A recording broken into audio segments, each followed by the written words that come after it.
Hello, sports fans. What are we doing today? I don't know. What do you want to do today? Uh, Great show. Talk to you next week. Hi, listener. Welcome back to What's Your Story? Today we have a special guest that neither my dad or I have met before, and we'll talk about that in just a minute. But, Dad, I mean, the funk is real lately. Ooh. There's a cloud of funk over America. I mean, not only about America, I think just the world. We're dealing with like some serious, like funky stuff lately. It's just been wild. Like just people not being kind, people just not caring. And it's so reflective of, during the Super Bowl this year, there was a commercial. I don't know if you remember it, but it was talked about America needs a good neighbor. Do you remember that commercial? It was No, for, it's I like was, I for was, insurance I was probably in companies. the bathroom at the Maybe, yeah. but it was just like so true. It's like it doesn't take a lot just to be a good neighbor, to say hi to people. Like when I'm driving out of my neighborhood, I wave to people when they're walking their dog. I will say hi and stuff like that. It's like if more people would just do that, I feel like that would just lift Well, You're spirits. living, you're living in a large culture of what's in it for me. Oh, it's so frustrating, and then I'm seeing it in the schools and what kids are I'm saying. just happy you coined a term such as unfunked, which is family approved. It is. Well, you can see it on my hat, but yeah, you have to say it obviously correctly. But today we're talking to somebody about how they got unfunked. But I mean, listen, listener, I just want to say it is okay to not be okay right now. Like, I feel like you look at some of the memes on social media and they're all about people wanting to like scream at their heads, go crazy. Like, we're all very much more alike than we are different. And but everyone always feels like you said that they feel so like what's happening in your world and so selfish about, how it's impacting you. But I feel like everyone just wants to scream at the top of their lungs right now. Well, it's also, I heard something this week saying, just not just enjoy your day, but have a happy day because actually all you have is today. That's true. If you don't make this happy, then there's really no good tomorrow. Well, what was the quote someone said to me once? You're the youngest you'll ever be right now. There's all kinds. Give us your favorites. Put your favorite saying. Send it in to us. Yeah, I want to hear it. I want to hear what they have to say. Should we let our listener in? I mean, our listener, our guest in. You have listeners. We do. Yes. Okay. Jonathan, come on All down. right, let's let Jonathan in. How do you think you say his last name? Like Boulware? Just stick What with do you Jonathan. think? Stick with Jonathan. And does he go by like I am Jonathan? here. Oh, I am Hi, here. Good welcome to the morning. party. I am happy to be part of the party. are you flying a plane right now? No, if I was flying a plane right now, we'd be in trouble. We'd be in absolutely in trouble. No, it's so okay. First of all, it's so nice to meet you. Do you go by Jonathan, John, Johnny? What do you go by? Well, my family calls me Johnny, but Jonathan, and I think you're Bullware, like the animal bull and silverware, Bullware. Got it, Boulware. Well, it's so nice As, to meet as we you. say in French, oui, oui. That's right. It's really nice to meet you, Jonathan. I'm Jamie. This is my dad, Good Stan. morning. Hey, Uh, hey, Jamie, hey, Stan. we are recording live, and so we're so happy to have you as a guest. We usually record dead sometime. Oh. Sorry. Well, thank you so much for having me on. I'm honored to be here. I really am. Yeah, we're grateful to have you. So, we love to start off our episodes by asking the same question of all of our guests to know where Sure. you are in what I like to call the funk mindset. Like, if you have a lot of funk, which is this heaviness or whatever. And the question that we start with is, what is your number today on a scale of 1 to 10? 10 being it is the best day you have ever lived. There is not a worry in your world, like amazing, everything's going incredibly amazing to a one being that maybe you should not have gotten out of bed and you shouldn't be peopling. So, what is your number right now? I'm going to say, hold on. And actually, fractions do count, or decimals do count. Fractions do count. No, I am a nine. And the Ooh, reason why I'm a nine is because of my daughter. My wife, my daughter is 20 years old in college, and now we go as she goes. So if she's in great, if she's doing well, she's doing fine, then my wife and I are doing fine. And she's doing Oh, fine, so we're doing symbiotic fine. relationship, Yeah, eh? that's exactly right. So it's all about my daughter. If she's doing great, then we're doing great. So So yeah, she it's a calls nine in a right now. panic perchance. You go bananas. I go shoot down to one very quickly. is she your, do you just have, is it just a daughter? Yeah, just daughter. Yeah. Same. Yeah. Yeah, I same. So I can feel your, but mine's Yes. 10. Yes, yes, yes. So she's doing So, great. So it's a nine for right now. She's away from home though, yes? She's in Tennessee okay. Where's home for because it's you? in Reno, Nevada. Okay, got it. Oh, yeah, so Biggest, biggest little city in the world. Biggest little city. That's what they call it. that's your slogan? For That's real. the slogan. Yeah, Oh, that's the I didn't slogan. know You that. see, Yeah, you yeah, come here that's to great. learn stuff. My dad is like knows a little bit about everything, but A not lot but about nothing. nothing. A lot of Well, true knowledge is learning what you don't know, or knowing what you don't know. That's true Okay. knowledge. Yeah. Well, we'll get to you in a second, Jonathan. Anything else, Dad? In a minute. So, Jonathan, how long have you been in Reno for? Let's see, Reno, we moved up here in September of 2008. So what's that? Oh, Eight, boy. Oh, almost I 18 don't do years. Yeah. math in public, but almost 20 years, 18 18 years. years. Yeah, 18 years. Yeah, we were in Vegas before then, moved up here and during the height of the recession and haven't gone back. So how is it being a professional poker player? I would tell you if I played poker, but I have no idea how to play poker. I do not have a But you great got a good poker poker face. face, though, right? No, I don't. I don't. Wait a minute. My daughter Vegas and does. Reno, and you don't play poker? Come on, who are you I talking to? don't. No, I've been in listen, these casinos weren't built based on people winning. Yeah, ain't that the truth? Well, so where are you originally from then? Is it out there out west? Is that your Well, I correct? was born in Rochester, Minnesota. My dad was in the Mayo Clinic there. We moved to Las Vegas. He started his neurology practice, and that was when I was 5 years old. So I went to high school there, then went to Stanford University, graduated from Stanford, and went right into the gaming industry for, well, man, when I was a young guy. Uh, when was that? 1990. Wow. When you Yeah. say like the gaming industry, what do you Gaming mean? hospitality, like casinos, hotel. I Oh, started so off you in the worked casino there. industry and then I went to the hospitality. So I spent most of my career on the hotel side of things, hotel, restaurants, Oh, that type of thing. so cool. What did you go to Stanford for? Well, it's an interesting story. So I was there 3 years, and then the guy at 3 years, I took a year off, and then my year off, I worked at these different jobs. Said, okay, I gotta get my butt back to school. And then I literally went back and said, okay, what can I do to graduate in 2 years? And so I opened the book, flipped through it, sociology, that was the one. Now that was before, of course, AI and computers, so you had to write everything from scratch. It was Uh-huh. the best decision of my life at that point because I learned how to write, learned about surveys and all sorts of different things. And then I graduated and went down to Vegas and joined the Mirage That, Hotel. wow. I mean, but that's like interesting that I mean, to go from sociology and then getting into hospitality and then even going to Vegas. So you were in Vegas because your dad was out. That's you like went back Yeah, home. You yep, did? our family was out there and I'd been exposed to the industry and someone had talked me into saying if you get in, I was 24 years old at the time. Get in now. It's a growing industry. You don't necessarily have to stay in gaming, but so someone talked me into it. So after I graduated from college, I joined the management trainee program at the Mirage. Now it's going to be the Hard Rock. But I joined the Mirage back in 1990. That's when the Mirage was the Mirage. I mean, that was the Yeah. Every movie, volcano, Siegfried yeah. Roy, and the fights with Tyson and Holyfield during Yeah. that time. And so I started my career there and just went from there. What an interesting That's a way. PhD in human nature. Are you kidding? Oh my gosh, Yeah, like Vegas, yeah, wow. It's, and, I worked on a cruise ship right after college, so kind of a similar a path, but like Vegas is wow. And you said that your dad had a neurology practice, is that what you said? yeah. Neurology practice. I mean, thank goodness, he's 88 years old. He's not practicing now, but 88 years old now. And yeah, he was one of the first African American neurologists in Las Vegas at the time. And I still remember driving, moving his machines around while he's setting up his practice. And yeah, so we grew up there and a great experience. Was there any ever time where your father wanted you to get into the medical side of things? No, I think he realized pretty quickly at my first chemistry class that wasn't going to happen. So no, no. Actually, my mom and my dad were great. They said follow your passion, follow your dream, whatever that is. It doesn't have to necessarily have to be what I did or what we did. But Any I was siblings? yeah. I have two brothers, one older, one younger. Oh, middle So child. Woohoo! middle Let's hear it. child. Yeah, That's yeah, right. I love it. Oh I'm gosh. a survivor. We could have a whole therapy session on that one. Yeah, I know, I know, I know. But very close to my brothers, so it was great. My mom, God rest her soul, but she had the toughest job of taking care of us when we were growing up. We were fortunate enough to where she could stay home with us while we Yeah. were growing up through school, and that was one tough job with three boys. So How close in age when are all of you? two Like, years apart, oh 2 years apart. wow. Yeah, Yeah, so that's pretty close. Did she ever get yes, your names confused? when she was mad, when she was mad, she didn't Yeah. care.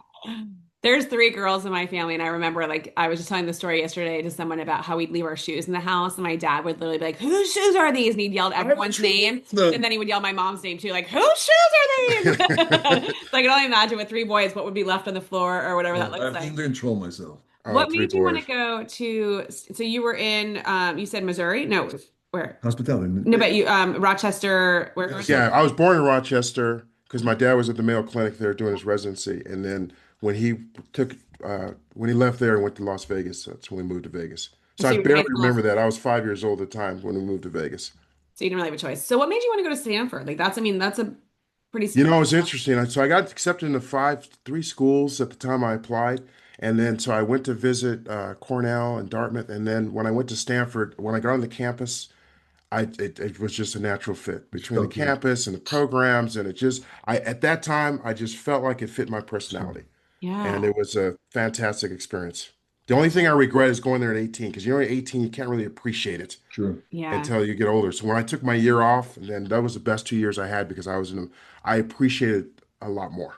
What did you do for those 2 years that you took the I time off? worked at a place called Circuit City that's closed now. Yes, I know Circuit I City. Circuit, so I was in LA, Circuit City, and then when I got a mistaken, I pulled out of my garage, went to going to work, and I got a mistaken identity, Yeah. guns drawn, helicopter, and they said, "Oh, sorry." I said, "Okay, I gotta get the heck out of LA."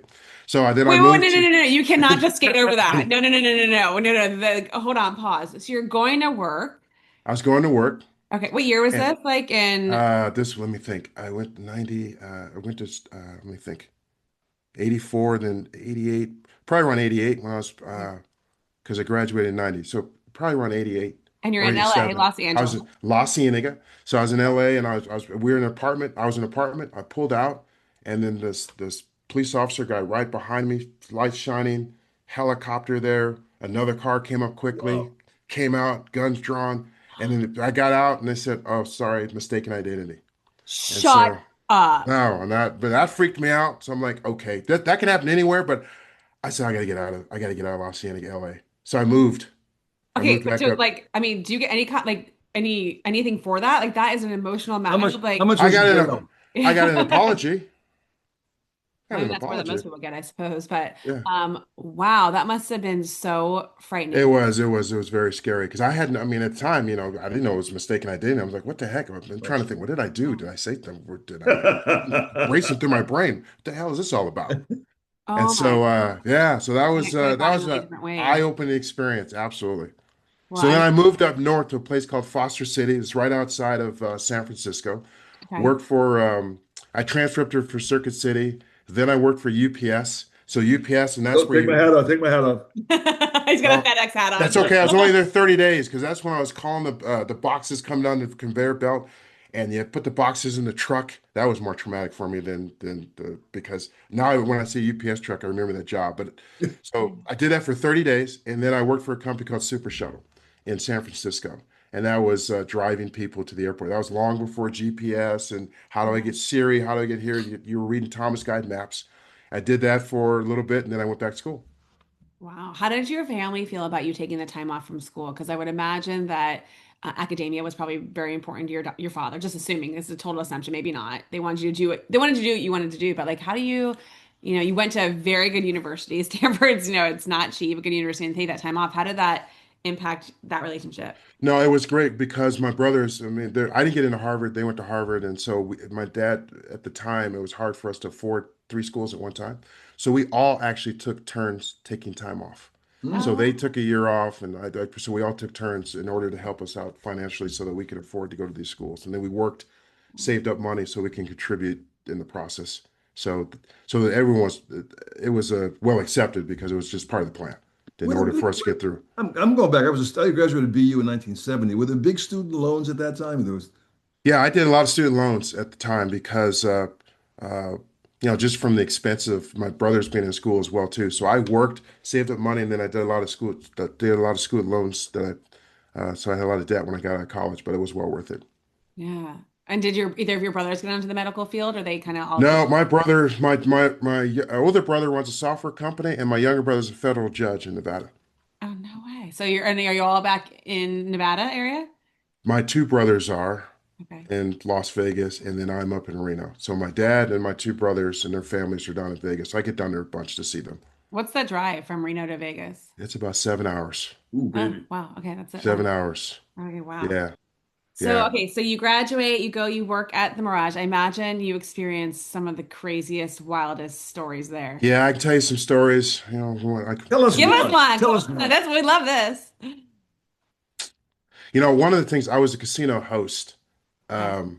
So I was a casino host, I'm a casino host. What we do, I was 26 years old. I was in the casino, and casino, what that job does is it takes care of the casino players when they come in.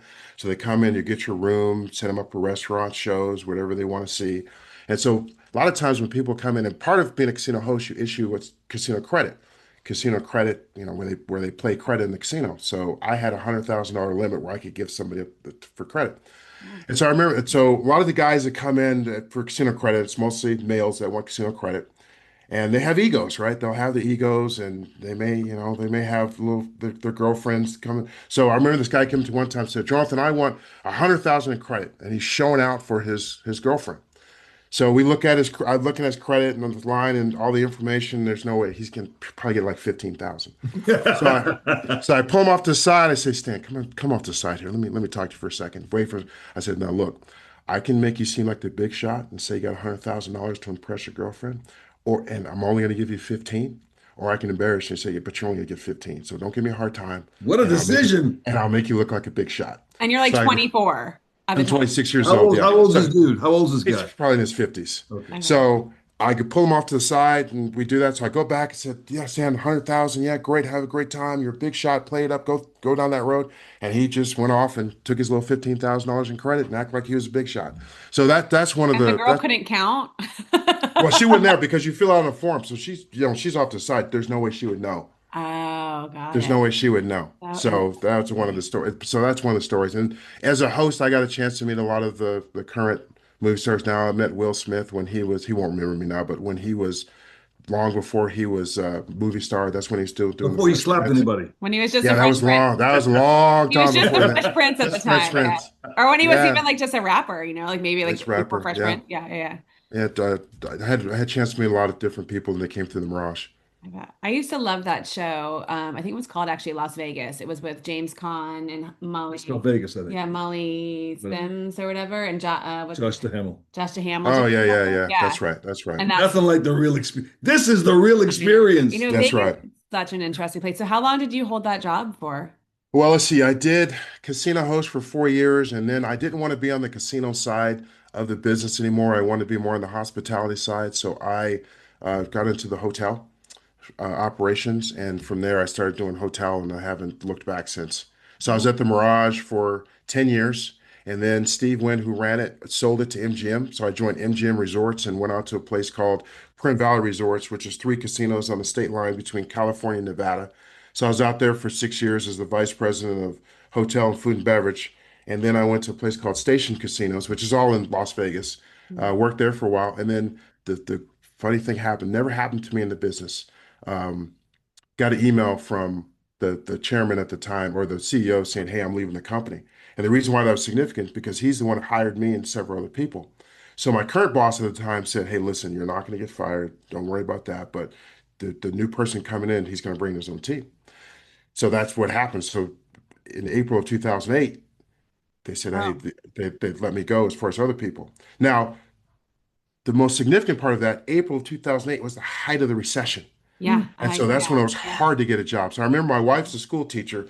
She's getting off work, and I said, "Hey, look, I just got let go from my job. Mm. Just keep we're fine, we're okay, Yeah. but I'm probably gonna have to open up this job search because it's hard to find a job right now." And I was lucky enough 6 months later, oh, that was April, in September, I found a job working for a company called Jacobs Entertainment in Reno, Nevada.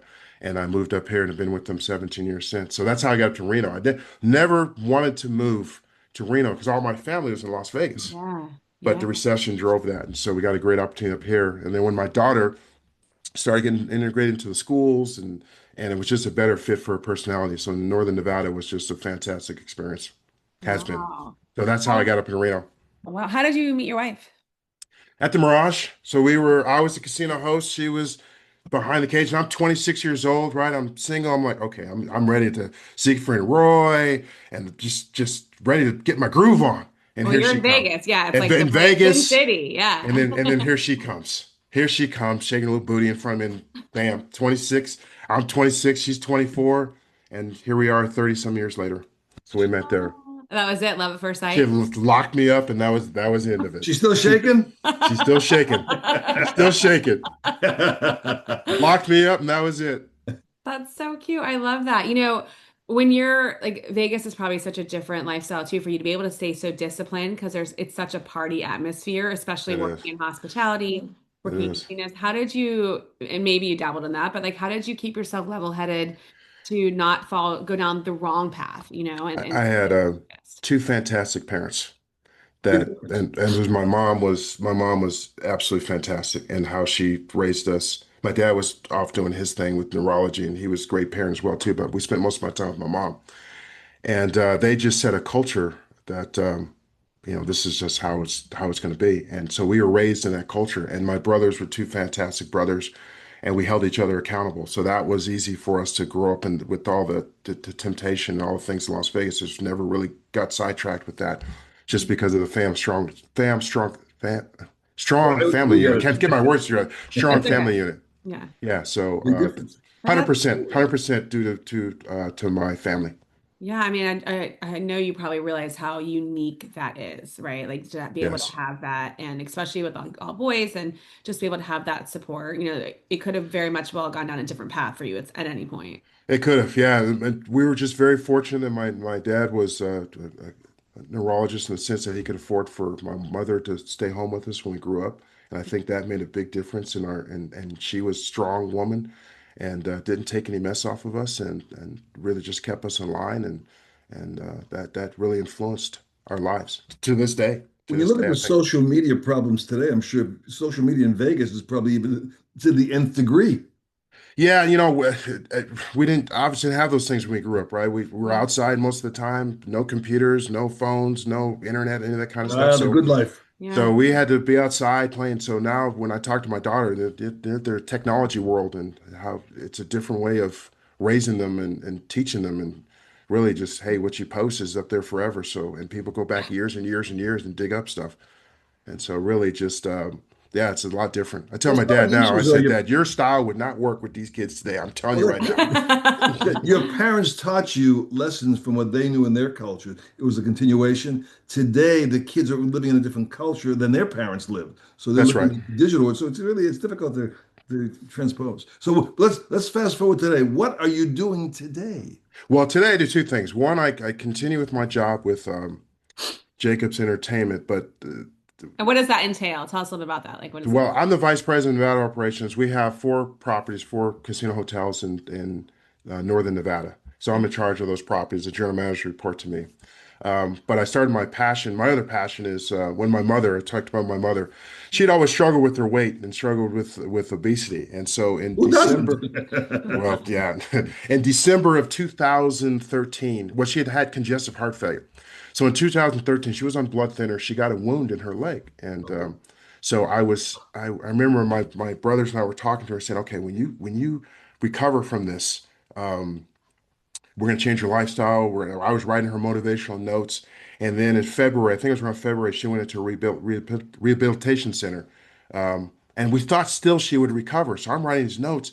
But then something happened to me. I was in my office and this tingling sensation started on the left side of my body and my foot all the way up to the left side of my, and I thought I was having a stroke. I didn't have any pain or anything. I remember running to my office, throwing water on my face, and I was fine physically. But mentally, I was wrecked because then I was pushing close to 300 pounds. And so Wow. I was so angry with myself saying, how am I carrying all this damn weight when I got a beautiful daughter, beautiful wife? And how am I going to motivate my mother? So I started writing these notes to my mom, hey, how we're going to do this together. And then in April of 2014 was my last good conversation with her. She said, Jonathan, this is not going to help me. This is really good stuff you're doing. Please promise me that you'll continue with this for yourself, for your family. But it's not going to help me. And so 2 months later, she died. Oh, And so From then, heart so failure?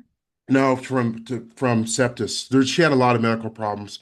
It was ended up being sepsis in the blood, and it honestly at the time when she was on life support, and I remember taking her off life support, and my dad being a neurologist said, when they take her off life support, it may look like she's going to wake up when they pull it out, but she's not going to. And so honestly, I was happy that she didn't because she would have hated the life that she would have had to live if she would have survived that because she had her problems with her kidneys, problem with her heart, mm. just whole kinds of medical issues. Yeah, obviously, she didn't know at the time because she was not conscious, but she would have hated to live that way.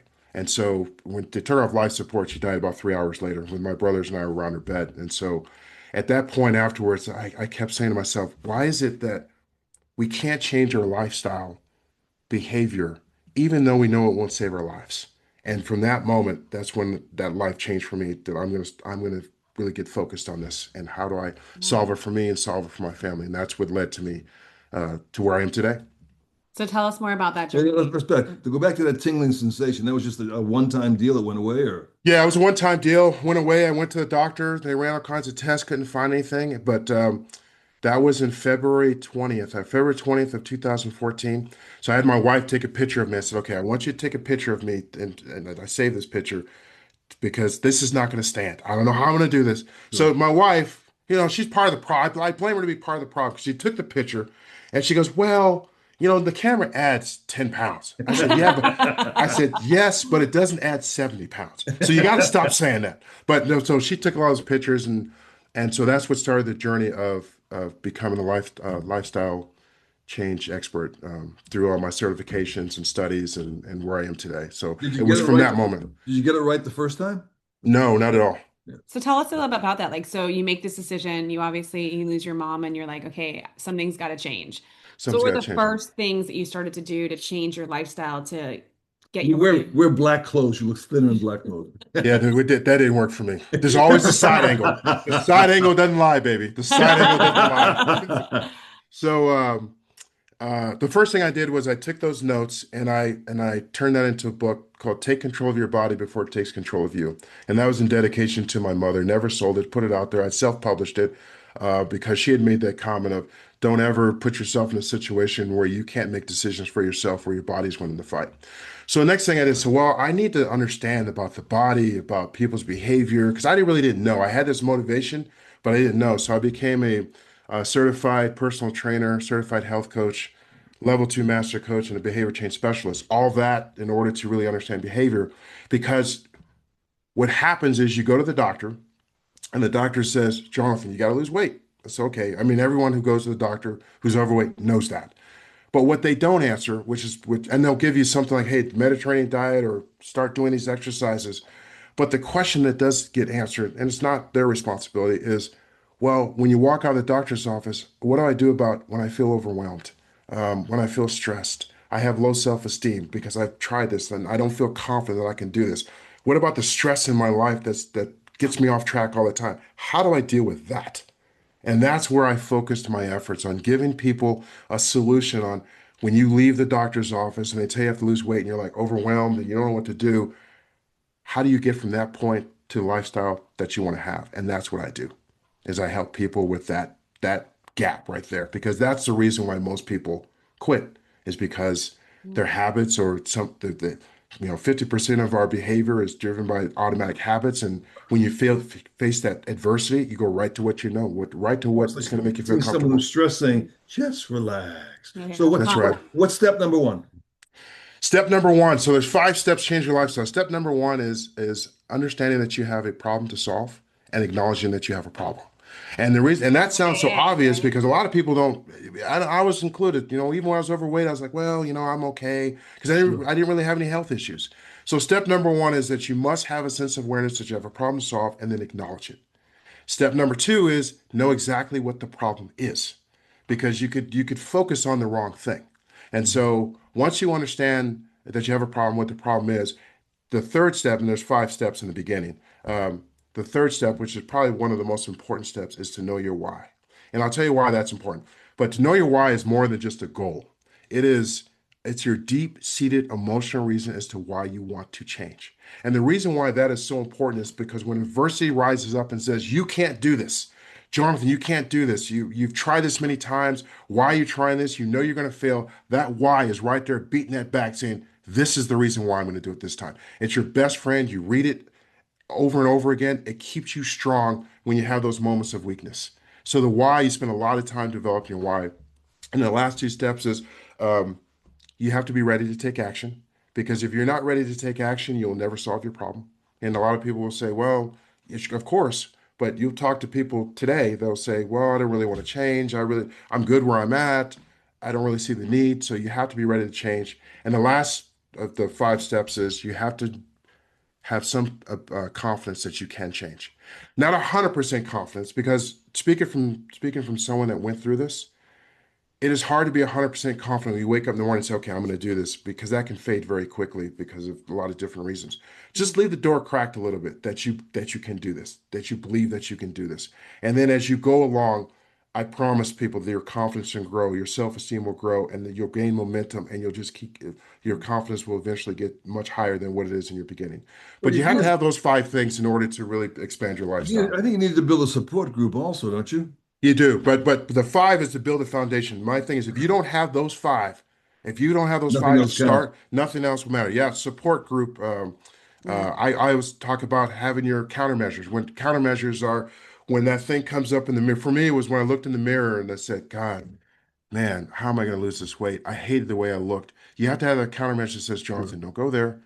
Yeah. Positive affirmation. You did 10-minute walk today. You're getting healthier. Stay with it. So for every negative thought, you have a positive thought that just comes in. So you have those pre-planned.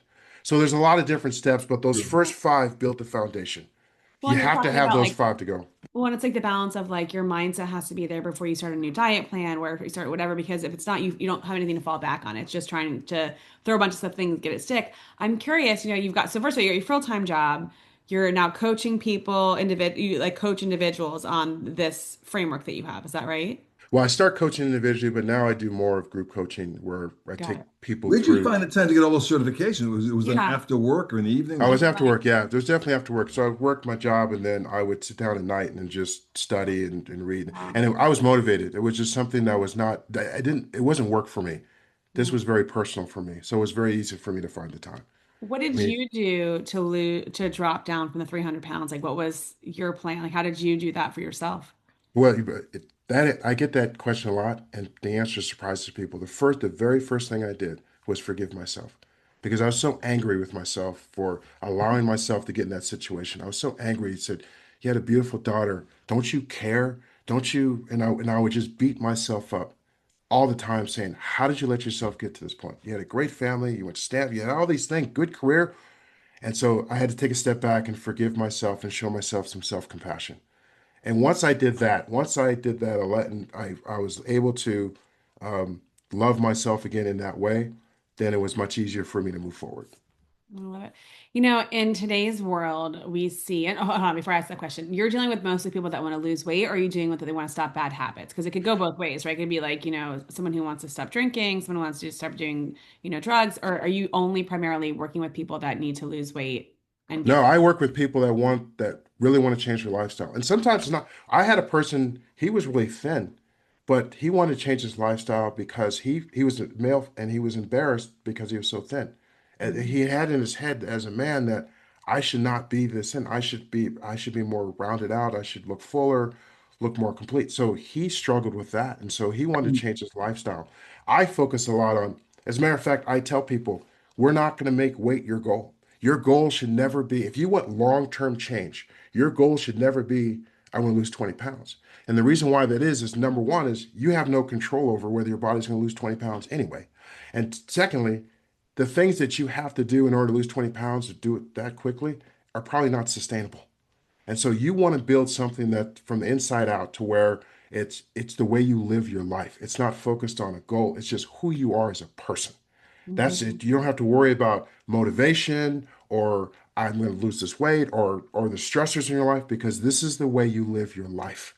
And that's a lot different because then you're not worried about going back and forth or losing 5 pounds. It's just who you are as a person. And that's how that I work with people to get to that point. Well, in today's world, we are seeing a lot of quick fixes, right? Yes. People are not waiting for the mindset. We have all of these, Wegovy, all the GLP ones that are people are Right. taking, and there's really, and I've not taken it. I know people that have taken it. It's you're losing muscle mass. That's You're right. losing weight pretty fast, and that, I'm just curious, like that's not habit changing. That That is not. right? And That it's is a little not. bit scary because we don't really know what it will do. I think it's interesting. How does that impact where you're seeing people today, right? Because there's that quick fix. Those don't sound like people that would be ideal clients to work with, but you tell me, like, what does that look like? I know they are. They're actually the perfect clients to deal with because when they get the quick fix, two things. They're so worried about if they don't want to stay on the drug, they're so worried about when they get off the drug, that Yeah. everything is going to come back, and it comes And it roaring will. back, and it does come back. So Yeah. that's the first thing. The second thing, the people that want to stay on the drug, every doctor will tell them you still need to make lifestyle changes. And the drug doesn't deal with lifestyle changes. It just controls your appetite, and your body's going to cannibalize itself to give it the energy that it needs. And so they're worried about losing muscle mass, especially as you get older. Functionality, Yeah. muscle is really, really important for good health. Yeah. So they worry about that. So those clients are really ideal because they understand the importance of lifestyle change. They focused on weight, but eventually they realize that if they don't change their lifestyle, if they ever get off the drug, they're worried about putting the weight back on and then being healthy while they're on the drug. Because you can be unhealthy while you're on the weight management is great, but you can still be unhealthy while you're on the drug if you don't make the necessary changes as well. Yeah. How long did it take you to get your life to where you felt like you were achieving your goals? For me, I took a picture on September of 10th of 2022, and I had all these weight battles. I have these pictures on my website. And that's when I really came up with the program that I put people through now. And so it took me a little bit longer because as I was going through it, I was working myself through the program and going through it.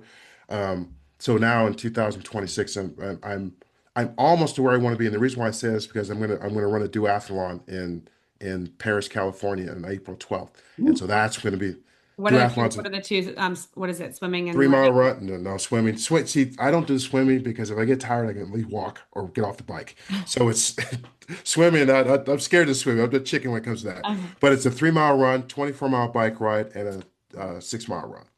And so Wow. I'm training for that. But yeah, so I'm, and what I tell people too is I said, look, you truly don't know how healthy you are until you go to the doctor and they open you up through a blood test and you understand, are you pre-diabetic? Do you have high cholesterol? How are your kidneys function? Do you have high blood pressure?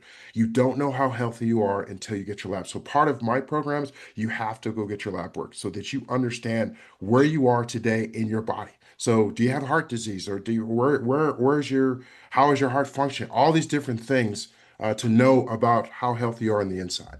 And Yeah. so I do that pretty regularly. So get myself checked out because look, you can hate the way you look in the mirror, but be healthy Sure. because because of all the Oh yeah. lab work that you've done inside.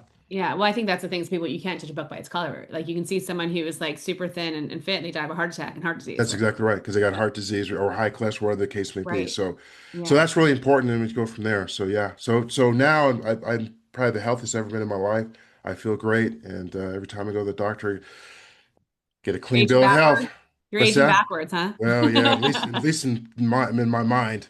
There you go. So Well, my how do wife, you balance it all? I mean, how do you balance? Like, you've got a pretty big job. right? You got all those different resorts to manage and be responsible for. Those GMs, I'm sure are dealing with issues all the time. You are a loving husband, a loving father, and like, how do you balance? Like, And exposed to a lot of great food. right? Yeah, exactly. Like, yeah, there's a lot That's of, I'm supposed. sure, amazing meals. How do you balance it all? Well, actually, it's easier than we think in the sense that my wife. Well, let me back up. My wife has a tutoring business that she runs for dyslexia students, Oh, and wow. so most of her work is at night after school. My daughter's in Tennessee, so when I get off work, it's just me and the dogs. And so there's plenty of time for me to do what I need to do when I get. I mean, I may have a day at work where I work late, but when I get off work, I might take a break. But this is my passion. So when something's your passion, you have fun doing it. So I have fun doing it. And on the weekends, there's time. So there's time. There's plenty of time for me to do the things. Now, especially with my daughter being in college Where'd and she my go to wife's at school? work. She goes to Milligan University in Johnson City, Tennessee. Okay. Jonathan, was there a time in your life, a time span where your weight got out of control, firstly? Oh Well, yeah. you said he was 300 pounds. Oh, No, Yeah. what stage of your life was that at? Oh, well, that was let me think about that. Well, 2008, I mean 2008 I have a picture, yeah, 2008.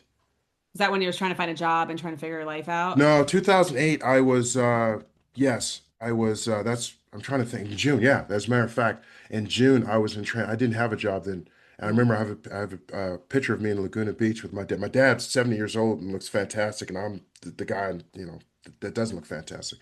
And Your that was brothers, probably, were your brothers in the same category as you? yeah, Or? we were all work. We yo-yoed back and forth. And so that's when my mother, when she was passing away, had told me, do it for you and do it for your brothers Yeah.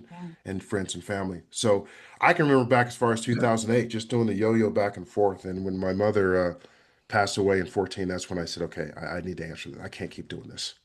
Well, and is it true? I mean, I've heard of my whole life that it's not so much like more physical exercise, but it is actually the food that you're putting in your body and actually what you're eating that really helps your body function even better. Like you could be, like I, I don't know what I'm trying No, I know what you're trying to to say. say. You can never exercise enough to overcome a bad nutritional plan.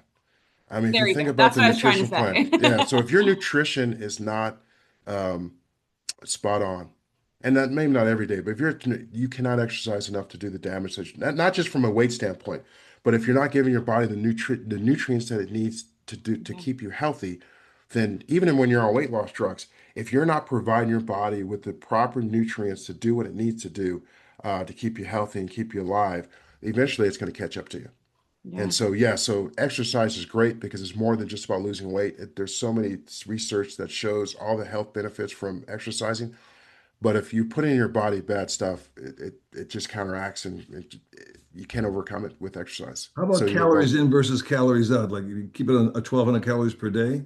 That's a no, good I point. really don't count the calories. I think calories because the problem is if you go calories, I mean, certainly if you eat less, if you expend more energy, then you're taking it, you're going to lose weight. I mean, that's what the weight loss drugs do, right? They're all about Mhm. you suppress your Your appetite, appetite. so you're Yeah. eating less. So your body then is going to look for energy, and if you're not providing the energy that it needs, it's going to cannibalize itself, and that's why it eats muscle and eats fat in order to do that. So I really just focus on eating the right foods in order to. I'm really focused on what's going to keep me I mean, give myself the best chance of staying healthy. Where weight management comes in, of course, is, it helps with high blood pressure, helps with diabetes, which is a disease no one should ever want, all those different things. So, So you go out to dinner with friends. What do you order?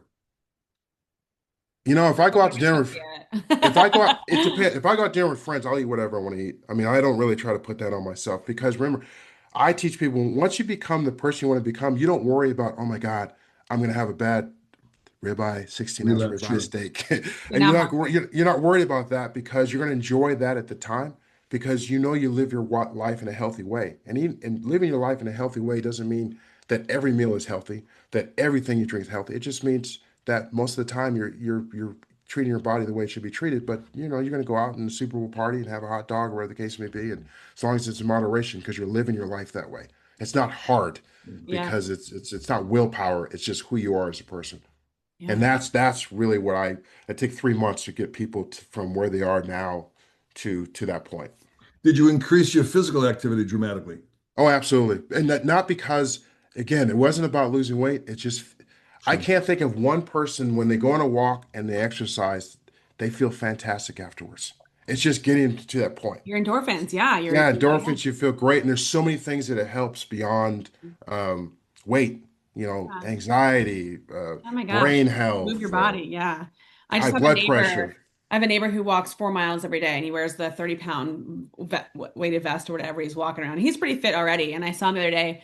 I said, "Are you walking for your body or for your mind?" And he's like, "You know what? It's much more for my mind because I walk out here and it just does like It does. increase, the cortisol levels go down. He listens to a podcast as he's going through it. But you're right. There's just so many benefits of moving your body. It does. I have some in my house. I mean, not my house, my room right now. I said life-changing benefits of exercise. Lowers risk of heart disease, blood pressure, pre-diet brain function, Yeah. stimulates muscles.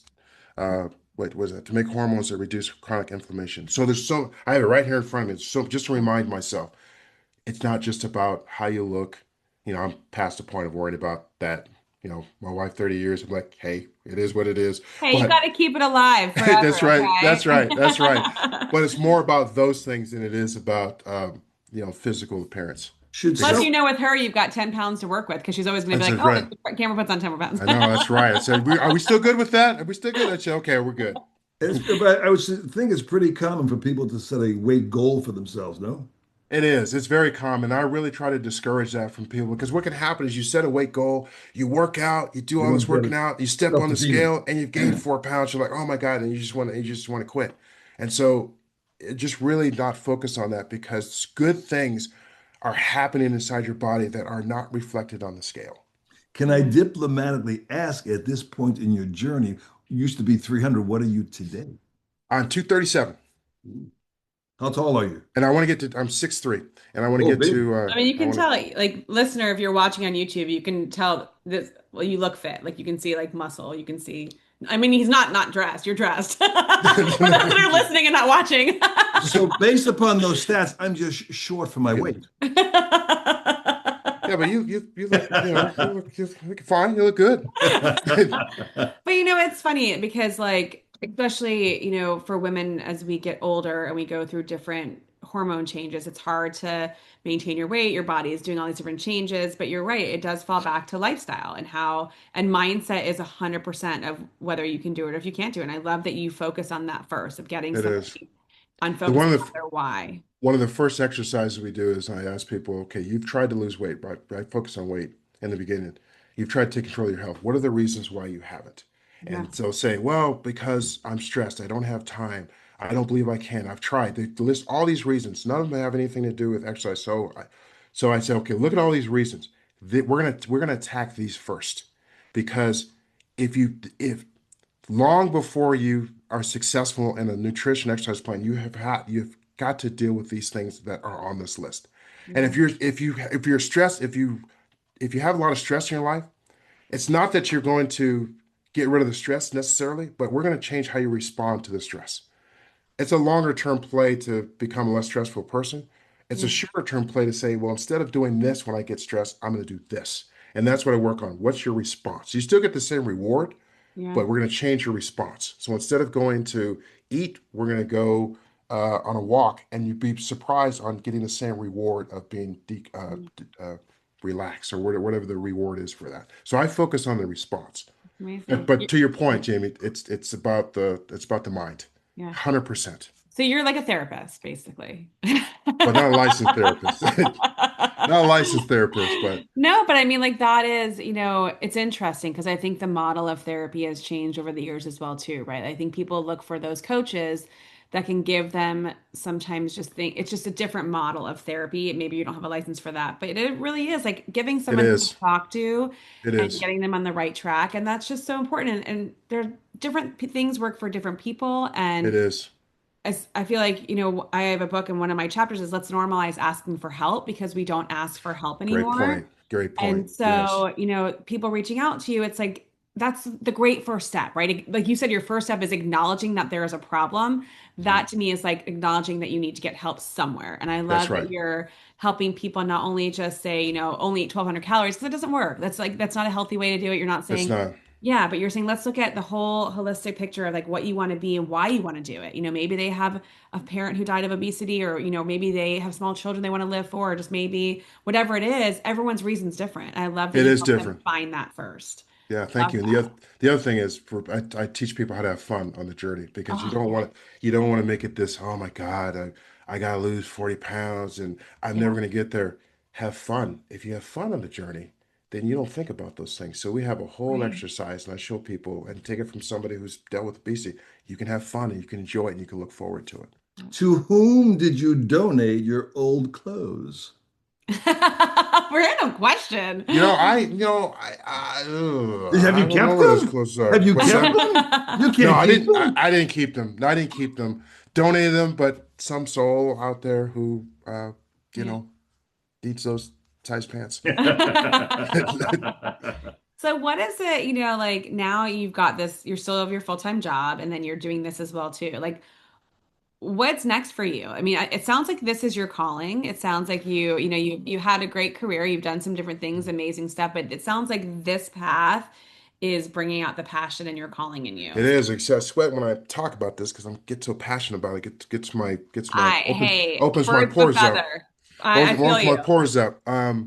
Yeah, I think as I get older, one of the things I really want to do is I really want to go around, and I still remember that last conversation with my mom in April of 2014. And she said, she didn't say these words, but basically what she said was pay it forward. And that's something I really want to do. I really want to be able to uh, take this and help as many people as possible, because I've lived this life. It's not a good life. Obesity, it pierces every part of your life. not just from a physical standpoint, but just from a mental standpoint, the Sure. toll, because every reminder, there's every day there's reminders saying, you gotta lose, and it's not fun. So my second half, even though I'm older, I say my second half, I really want to focus on delivering this message and helping as many folks as I can. That's so incredible. And I believe that your mom is so proud of you. You know, like I think Yeah. that what a gift to give and to wherever she is looking watching you and thinking it's wow, look at, you know, all the things you've incredibly created for people that need that help. I think I love it. I love Yeah, it. thank you. I talk to her every day. I say, Mom, all right, here we are. It's really relieving, and yeah, I believe that as well too. And I don't know if your family's like mine, but the middle child's always the favorite. So right, Dad? Right? Yes, whatever you, Was that right? you Is said. that Yes, is yes. that favorite? Do we have you on record saying that she's the favorite? Yeah, we can edit this if we want to. Nope, not editing it. So what type of person, you know, you do this group coaching and it's available. So if we have someone that's listening that's like, oh my gosh, Jonathan, you're speaking my language, or I'm gonna normalize asking for help and I need to come to you, we'll share the links to connect with you. But who would be like the best person right now that you're looking or your coaching group that you're growing? Like what does You that look know, like? what it looks like is someone who obviously they're concerned about their health. They don't they're tired of the yo-yo. Um, they don't know where to start. They don't know what to do. Um, they're overwhelmed, and they really want to change their lifestyle. They really want to become a different person when it comes to health, but they've thrown their arms up and they have no idea what to do.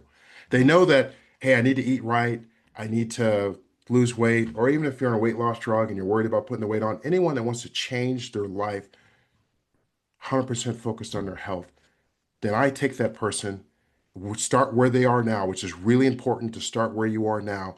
And we just work together to build out your lifestyle plan so that when that's the life that you live going forward. And it's not just about your physical health, it's about your mental health, it's about your self-esteem, your self-confidence. When you have your down days and you have your positive affirmations that pick you back up in your community and your environment and all those things that go into changing your lifestyle because your environment is really important as well too. How can you change your environment to support the person that you want to become? So we work through all of that. So by the time you're done, you don't need me ever again in your entire life because you're the person you want to live, you're the person you want to be, you're living the life you want to live, and you know how to do it. Are these they're obviously because you probably deal with people all over the world, so virtual coaching sessions, group sessions that you hop on like a Zoom and something like I that? do. So what I do is I'm getting ready to change my website to do this. Well, what I'm to be more receptive to this, but I want people to apply in the sense that not apply because I want to have a one-on-one conversation with them just to make sure this is right for them. Yeah. I don't want them to waste time. So right for me, right for them, but really for them to understand this is not about, hey, you come too much, you're gonna lose 20 pounds weight. You might, but we're really not focused on that. We're focused on, your Lifestyle. weight will be, yeah, lifestyle and so you don't have to worry about making weight loss a goal ever again because it's just who you are and that's the way you live your life. If you ever gain the weight, your lifestyle will take care of that. Jonathan, once they get in that mindset, what's the average time frame to see that change? 2 months, 3 months, 4 months, So a three Oh, year? I months. think people start seeing change immediately because think about it. One of the things I encourage people to do is declare your health the number one priority in your life immediately. And the reason why I say this is because if you don't have your health, all those things that are important to you aren't going to matter Meaningless. anyway. And you elevate everything else. And you'd be surprised when people determine that their health is the number one priority in life and they start setting up the habits and the actions they're going to take to support that statement they immediately start feeling good about themselves because they're taking control. Yeah. That their confidence grows. So you physically you haven't changed, but mentally you start that path and you just start seeing progress every single day. And what I've seen is I'll give you an example. One of my clients, he was still overweight, but he was worried about his A1C. His A1C was right in the pre-diabetic range, around 5 point, right at 6. And so he started walking and started and changed his lifestyle. And he still doesn't like the way he looks, but when his doctor, he dropped below. He dropped 3 points. His doctor said that was amazing, 5.7. Because he didn't worry about, oh my God, when I look in the mirror, I hate what I see. He realized that every time I'm doing these exercises, I'm getting healthier. Every time I make a better food choice, I'm getting healthier. And he wanted more and more of that. So he's still got weight to lose, but he's no longer pre-diabetic. And so that's so important because if you focus on the scale and you focus on, um, Inside's more about, yeah, matter. yeah, exactly right. And so as you get older, that becomes more and more important. So we really focus on progress, measuring progress, looking for progress in the right place, not the scale. Yeah. And it's amazing how people from the very beginning start to feel better. I remember there was years ago, I don't know, gosh, it must have been at least maybe 2008, 2009. I was living in Chicago. We watched the Chicago Marathon. And I have a 10-year-old daughter and I teach her people come in all different shapes and sizes and it doesn't matter what they look like. You can't judge how fit they are.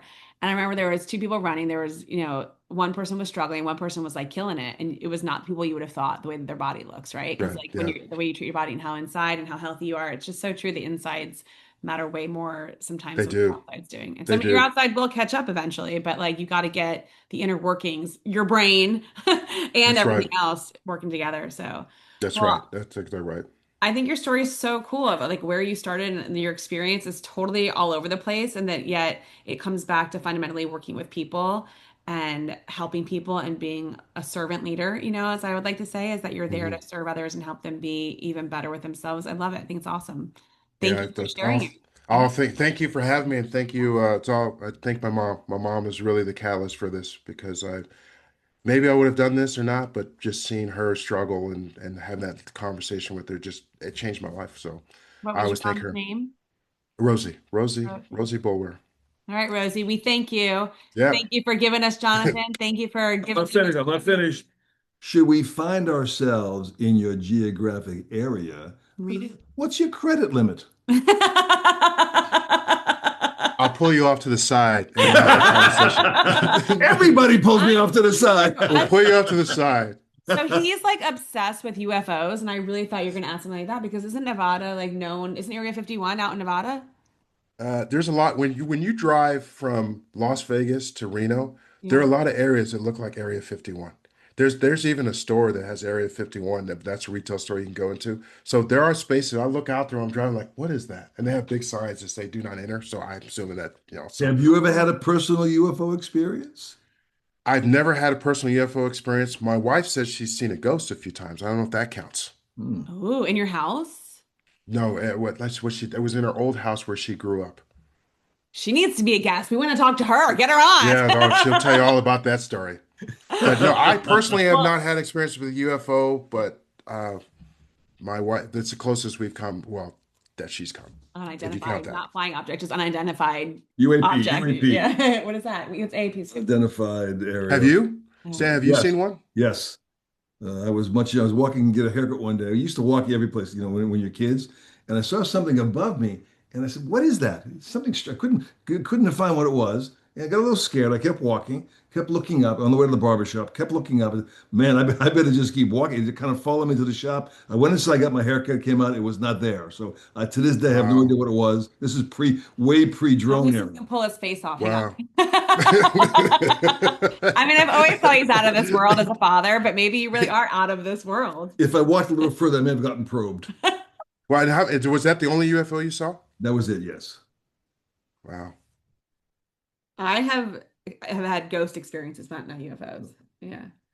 Yeah, that's my wife. There's, Ghosts, there's not always UFOs. tomorrow. Yeah, that's our I next don't know what I don't know what I would do if I saw you. I'd probably embarrass. I mean, I don't know what I would do. I mean, I would I have don't to know. change my pants. Yeah, I think so too. I'm not embarrassed to say that. I think so too. He's already changed his pants three I know. times. I know. I just get passionate. I tell you about stuff.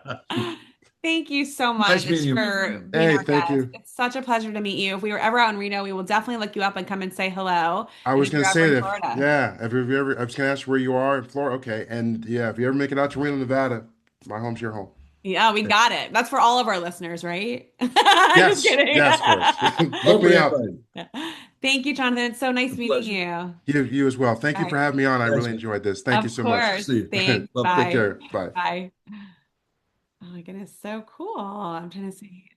Like such a unique story, just it's so funny how everyone does have their different path. Like, would you ever thought that someone went to Stanford and was like, no, I'm not going to graduate. I'm going to go do something else for 2 years and then work at a Circuit City, right? Well, Yeah. that's why you call your podcast "What's Your Story?" Exactly, because everyone has a unique story, and it's just so interesting. Like, it's super unfortunate, that he lost his mom, but that was the catalyst to what he's doing now. And it's interesting that just our chapters in life. We never know where we're going to end up. I want to play the theme song, Walk a Mile in My Shoes. How's that go? I have to go. Hold on. I'll figure. They won't be able to hear. We'll get it for next time. But Jonathan, thank you for being our guest. Listener, we never know where these stories are going to go. And it's just fun to learn, right? Yeah, It's no just, question. I love it. Now we know someone out in Reno. Have you been to Reno? No. Maybe we should plan to go to Reno. No. I want to go. I want to go see Area 51. Okay, go. Call me. All right, listener. Till next time. That's his story. Have a Adios. great day. Bye. Hey, thank you for tuning into today's What's Your Story podcast. To learn more or share your story, go to jamiemarco.com. That's